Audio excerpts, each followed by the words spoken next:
When we talk about the content of classical Christian education, what are we referencing? So I'll say a couple of things about that. One is that it's distinct from what we see in modern schools, in that in the modern government school, the student gets a textbook that's been curated by some corporation somewhere and by government directives and was written in the last 10 years. And it provides the information that the curator wants the student to have. What we do when we say that our content is the entire body of literature that's been produced by Western civilization, we mean that we're going back to the original sources, the primary sources, and reading those things for ourselves and allowing our students to read those things for themselves so that they can get the information firsthand and then reach their own conclusions about it. So that's one thing that we mean when we say the body of literature.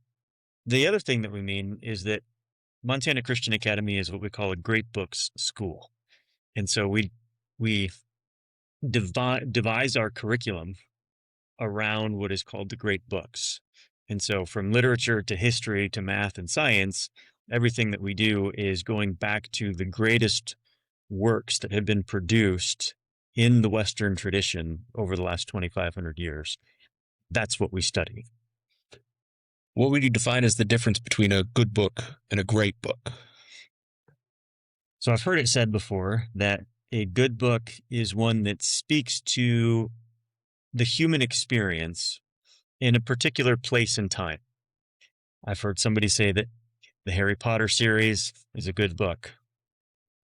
Maybe it is, maybe it isn't. You can be the judge. But it speaks to the human experience in a place and time.